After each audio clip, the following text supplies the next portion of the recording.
Hey guys, and welcome to another brand new video. Today's video is all about the dramas that are on Netflix that you guys should be watching. In recent months, Netflix has started to add some really excellent dramas to its library, both of the super popular variety and the kind of less well-known but still excellent variety. Either way, they have a ton of really good ones, although there's still a lot that I'd really love for them to get, like Faith. But with this high volume influx of dramas on Netflix, I thought you guys might appreciate a video pointing out which dramas I think you guys should check out, because I wanted to get a big selection and include various different genres, and it was really hard to narrow it down. I've tried to keep the descriptions concise and speedy.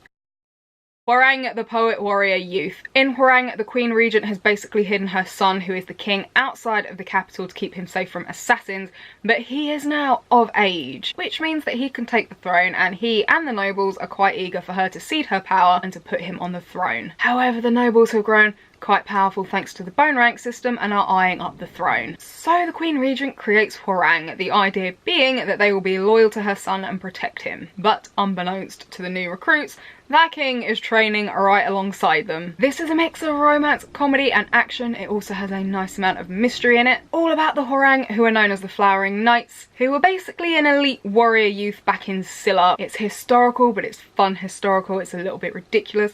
It's funny. It's got very pretty actors in it. I seriously love this drama. I'm rewatching it right now. It's making me nostalgic because this is the first drama that I ever watched. I'm sure you can work out why. It doesn't take a genius. Watched it for Tay, ended up staying for Hyungsik, and because I got drawn in by the story and the plot, and basically this is what started me down the black hole of K-dramas. It just devolved from there, really. But yeah, I love the costumes, I love the music, I love the story, and I loved the bromance. Loving the Moonlight. Our main character, Ra-on, basically lives disguised as a man, dishing out romance advice, and because of this, she ends up coming face to face with a very unimpressed crown prince. But due to a debt that she has to someone, she ends up hauled into the palace to become one of the new eunuchs, where she once again comes into contact with the crown prince and romance happens. This one's got romance, it's got treachery, it's got betrayal, and it's also got humour too, and this is one of my favourites. I love rewatching this one when I need a pick-me-up. Plus the romance is totally cute and adorable, okay, and I love the scenery and the settings, but more importantly, Park Bo-gum is absolutely beautiful. Okay, so if you watch it for any reason, just watch it for him. Emperor, owner of the mask. In the Joseon era, the Crown Prince is waging a war on a secret organisation that has gained power and wealth by controlling the water supply and secretly controlling the throne. They basically make him wear a mask and live outside of the palace, and he fights for the people, and the female lead falls for him instead of getting revenge for her father. My boy Sung-ho is in this. Do you need any more of a reason to watch this? He is an excellent actor. He's also totally cute and adorable. Yes, this is a bit cheesy, but as I have told you guys repeatedly before, sometimes you need a little bit of cheese to enrich your life and to make you feel better when you feel crappy. Rebel, the thief who stole the people. In the Joseon era, Hong Gil-dong emerges as a hero for the people. This show basically follows the life of Hong Gil-dong as he fights against the powerful elites.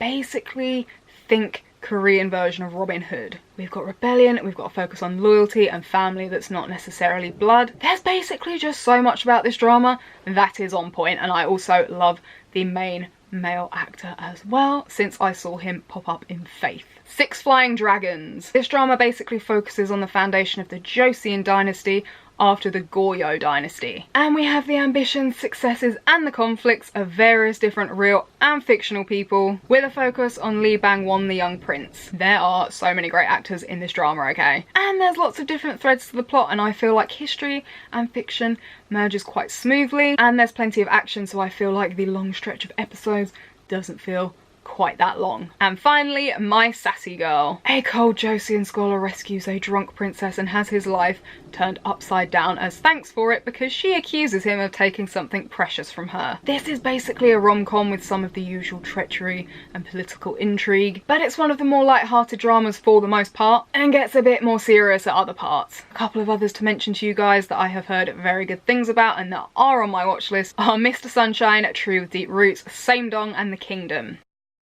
I'm Not a Robot. Min-kyu is super rich. He's the biggest shareholder of this company, but he is allergic to people. Genuinely. He can't have normal interactions with people because it would, you know, kill him. So he's lived a pretty lonely life, kind of isolating himself in his mansion. But he is approached by this team of scientists who have created a very, very lifelike robot called AG3. And they basically want him to stop it from being sold to a really shady company. Unfortunately, just when he's about to test the robot, it malfunctions. Luckily, the main inventor made the robot look exactly like his ex-girlfriend, which isn't at all creepy. She's a struggling inventor, she could do with the cash, so she agrees to take the place of the robot until it is fixed, and she basically becomes the closest thing that he has to a friend. This is one of my favourite contemporary dramas, I can't lie. I watched it a couple of months ago and I completely loved it. It's cute, it's fluffy, it's got some emotional moments, it's got some scheming and some treachery and some bad guys to take down, and it's just really fun to watch, okay? Weightlifting fairy Kim Bok-joo. Basically, we follow some athletes at a sports college. We have Bok-joo, she is a female weightlifter, she is aiming for a gold medal and she falls in love for the first time. Her childhood friend Jun-hyung is a swimmer and the dongsang of the object of her affection. After an incident at a big competition, he's struggling a bit with false starts and with a family secret. This is a coming of age drama with some really great friendships. It's got a great romance, it's got on point acting. There's some emotional and heartbreaking moments as well as heartwarming moments, but it's also really funny. And again, this is another one of my personal favourites. Shopping King Louis. Louis is a young chaebol who, thanks to a fortune told to his grandmother, has been sheltered and protected his whole life. But when she gets sick, he heads from France to Seoul in order to see her. But unfortunately, there's a little bit of an accident on the way and he ends up homeless with no memories whatsoever. Luckily, he runs into Bok-shil, who's hunting for her younger brother in the city, and she takes him in and she looks after Louis and teaches him about the real world, on the proviso that it is until he gets his memory back because he has some information on her brother's whereabouts. He just, you know, can't remember it. This drama is hilarious, okay? Mostly because of So In-guk, who does an absolutely brilliant job playing Louis. The romance is cute and sweet. There's some mystery with the whole plot against Louis. Plus Monster X did the OST song. Oh My Venus. Rather than getting the proposal that our female lead expected, she gets dumped by her boyfriend of 15 years. She is overweight, she is unhealthy, but luckily for her, she bumps into a famous personal trainer who she, low-key, blackmails into helping her when he flees back to Korea after a scandal so that she can turn her life around. So it's a little bit ridiculous, but it is so freaking hilarious. It is relatable. Our main female lead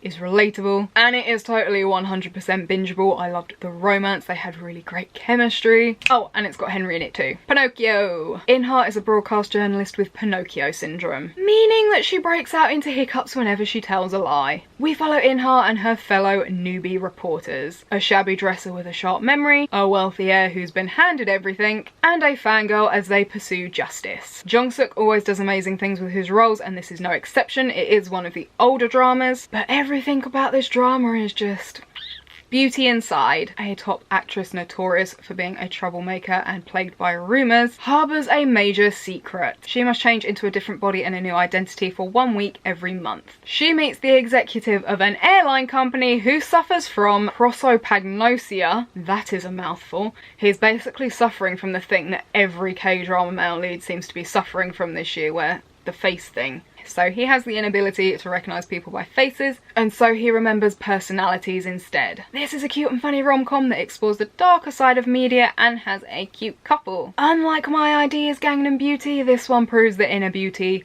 does matter. Other contemporary dramas that I've heard good things about are Suspicious Partner, Healer, Doctor Stranger, and She Was Pretty. Plus they also have the classic Boys Over Flowers, which still have not watched yet. My Idea's Gangnam Beauty is also available on here too, so if you're an Astro fan you might want to watch it. I also reviewed Romance as a Bonus Book, which is on Netflix's roster too. And then we have Clean with Passion for now, which I did also watch, and it started off funny and I was really loving it, but got kind of towards the end. W. After being pulled into the webtoon world created by her father, a surgical intern gets entangled in a murder mystery involving the story's hero. But you know, it'd be far too easy if it remained in the webtoon. This was my first ever Jung-suk drama. I actually completely loved this one. I really enjoyed the blend of reality and the comic, and there was so much tension and suspense thanks to the mystery and the action elements. My Love from the Star. An alien who came to Earth 400 years ago during the Joseon dynasty is 3 months out from being able to go home. But when he meets a famous actress, he doesn't, you know, actually want to go. There's a strong cast. We've also got some references to The Little Prince, which pleased the book nerd in me. And I lived for the blend of romance with melodrama and comedy. Strong woman Do Bong Soon. For generations, a superpower of super strength has been passed down the maternal line of Bong Soon's family. Misuse it and you get to say bye-bye to it. Bong Soon has obviously kept it secret for her whole life, but one day the CEO of a game company that she happens to dream of working at as a game designer, Min Hyuk, sees her easily beating up some gangsters and he decides to hire her as his new bodyguard. Unfortunately for poor old Min Hyuk, who falls for her, she fancies her childhood friend, who is a police officer, who is currently investigating a series of kidnappings that Bong Soon ends up getting tangled up in. Say hello to the second drama I ever watched. I absolutely love Hyung-sik in this because his character is absolutely freaking hilarious and adorably childish. You cannot help but love him. Bong Soon, on the other hand, is a badass, and I loved the contrast that we had between them. They made such a cute couple, okay, and I loved the blend of romance and comedy with the tension and the chilling and straight out creepy moments with the kidnapper, more in school. Each harbouring a past wound, a K-pop idol and an heir to a Chinese conglomerate, enroll at a mystery school with no ordinary curriculum. For this one, we are at a school that teaches martial arts and helps the students find their true selves. There's action, there's a VIX OST, there is romance. This is one of those dramas though that I watched and I wasn't 100% convinced I was gonna like it, but I heard good things about it, so I was like, do you know what? I'll give you a chance. Pleasantly surprised. Kangchi the Beginning, aka Gu Family Book. A being born of a human mother and a mythical creature in the form of a mountain guardian spirit yearns for nothing more than to become a real human. Can a martial artist and an archer help him on his quest? Does this drama take itself seriously? Not really. There is lots of laughs to be had, there is action, a good romance, and some fairy tale vibes, and you guys know I love me some fairy tale vibes. Rooftop Prince. A crown prince is transported 300 years into the future, where he assumes the identity of a CEO's grandson in order for him to, you know, get close to a woman who resembles his dead wife, in order to solve the mystery of her death. I'm a sucker for time travel, okay? Scarlet Heart, Rio and Faith are two of my absolute favourite dramas, so is it really any surprise that this is on my list? So, sorry. Not sorry. Other dramas that you guys could check out in this genre are A Korean Odyssey and I Hear Your Voice. It would appear Netflix is quite the Jong-suk fan. The Scholar Who Walks the Night. A Joseon scholar who also happens to be a guardian vampire recruits a cross-dressing bookseller to help him in his fight to protect the throne from the evil vampire Gui. I love Lee Joon-gi. I am a sucker for historical dramas, let alone with a supernatural twist. There is action, there is romance, and wow, the chemistry. Soo-hyuk also plays his role of Gui to absolute perfection, it has to be said. It's got some good old-fashioned vampire lore, and then, you know, it kind of goes a little bit zombie apocalypse at the end. Tale of Orang, aka Orang and the Magistrate. When Orang, who is the daughter of the former magistrate, disappeared, it was believed that she had dishonourably eloped with a man, when in reality she'd just been murdered. Luckily, she meets a not so friendly government official who happens to be able to see ghosts, and he is searching for his missing mother. She manages to convince him to help her seek justice for her death, but are their lives more closely linked than it appears? Okay, so Joon-gi, again. And we have the female lead from Oh My Venus, and I completely loved her in that. But it's got Sung-ho and ghosts and demons and a murder mystery. Oh My Ghost. A timid assistant chef who can see ghosts and has zero self-confidence gets possessed by the ghost of a lustful virgin who needs to move on before she becomes an evil spirit. And she happens to think she needs to get laid in order for that to happen. Of course, our little possessed assistant chef manages to draw the attention of her crush, who happens to be the star chef who owns the restaurant that she works at. I explained this really badly, okay, but the romance was so freaking cute. There's a murder mystery to solve, and there's some super chilling scenes mixed in with the humour and the romance. Secret Healer. A cursed princess meets a good-hearted scholar who gets entangled in her dangerous endeavour to lift the black magic that ensnares her. Honestly, the plot's pretty original. We've got a strong cast with some great chemistry, we have an intelligent female lead, and there's romance, but fair warning, the ending's a bit sad. Bittersweet might be a better word. Kingdom. The king has fallen ill with smallpox, but there are rumours spreading that he has actually died. Meanwhile, the crown prince has been labelled as a traitor. While trying to uncover the mystery of what has happened to his father, the crown prince and his guard go looking for the physician that actually treated his father, only to be stuck with an assistant physician and a mysterious man in a village plagued with a mysterious disease. Zombies, guys. we got zombies. Don't expect a lot of deep character development and storyline, but it's very cinematic and it's kind of odd to watch a K-drama that doesn't wrap everything up at the end, but leaves you hanging for a second season. Action, violence, and it's fun to watch. And finally, Master's Son. A stingy and greedy CEO meets a gloomy girl who, thanks to an accident, can see ghosts. Their lives end up entangled as they work together to deal with the terror and sadness that is brought about by the spirits, all while delving into a kidnapping incident from the past. You will be hooked from the start. Let me tell you that first. But there is a really good balance between the creepy elements and the humour. There is strong acting, and the romance and the chemistry between the two leads is A+. There is also Diary of a Night Watchman and Black to check out. I've heard mixed things about the former, but it has been on my list for a while, and only good things about the latter. They also have Orange Marmalade for some vampire coexistence, and they are currently airing Abyss with 2 episodes a week, one on Tuesday, one on Wednesday, but I haven't fully decided how into it I am or how invested, because if it's going to be 16 episodes of us knowing who the killer is, then I'm kind of might be out. Gonna be upfront and tell you guys that most of the Chinese dramas I've watched have actually been on Viki. So out of these dramas, the first 2 I have actually watched. The others are ones that I have been reliably informed are good all the way through, which is important because these shows are so damn long. First up is Love 020. When a computer science major gets dumped by her in-game husband in a major online role-playing game, she attracts a new proposal from the game's top player, who just so happens to be the most popular guy on campus. I actually really did love the blend of the modern world with the fantasy game world, and the romance is really sweet, but it is definitely fun and original, or at least it was to me. Plus the couple have a pretty normal relationship, to be honest. There's none of those weird misunderstandings, because the male lead does not fall for anyone shit. Ashes of Love. In ancient times, the flower goddess fed her daughter the unfeeling pill before she herself died, in order to stop her from feeling the pain of love like she did. 4,000 years later, the Heavenly Emperor's second son unfortunately gets attacked by someone during his rebirth and ends up in said domain. He is saved by Jinmi, who doesn't know who he is, and after living together for 100 years, he develops feelings for her. Unfortunately, someone wants to use those feelings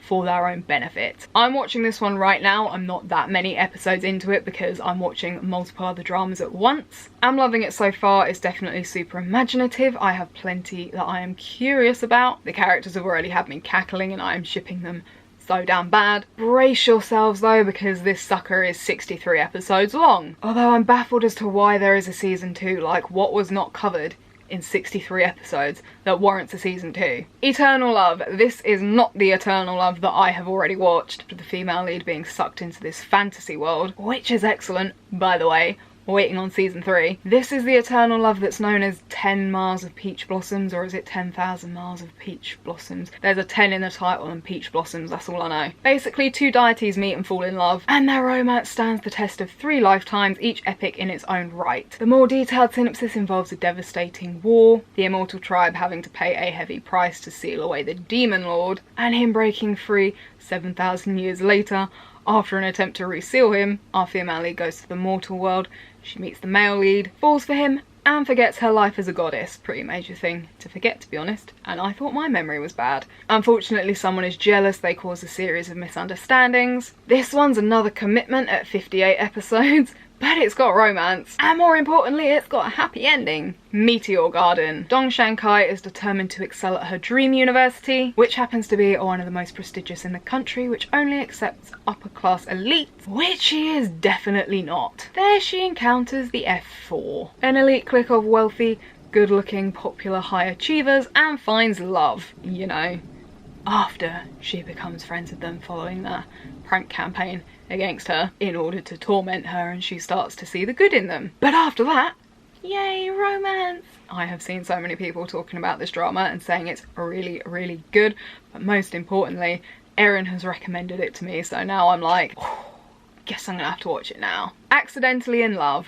Rejecting the demands of her wealthy family, a young woman poses as a college student at the college that her parents attended, all in order to find out more about their deaths. It's there that she crosses paths with a stoic pop star, but they don't get off on the right foot. Honestly, I've been wanting to watch this drama since it was first added to Netflix. It was one of the first Chinese dramas that I remember seeing that they'd added, not necessarily the first one that they actually did, just the first one that I'd noticed. It looks cute, it looks fun, and I'm really hoping to get to it soon. More importantly, I have been informed that it is fluff spectacular. The Rise of Phoenixes. When a secret from the past is revealed, a respected court scholar has to choose between avenging her family or staying loyal to the prince that she loves. This one clocks in at 70 episodes, making it the longest on this list. I also believe that there's more of a focus on the political struggles rather than the romance. Like, I don't think it's that romance heavy. Have also been pre-warned that it has a tragic ending, which I'm not really here for, even though I did watch Goodbye My Princess. That was an accident though. So that has been my Netflix drama recommendations video. I hope you guys enjoyed it. Let me know down below if you've got any dramas you want to rec me that are on Netflix, or if you've watched any of the ones that I haven't and want to tell me about them. I will link all of my social media down below. I post K-drama and K-pop related videos every Wednesday, so for more similar content, feel free to hit that subscribe button, and I will see you guys next video.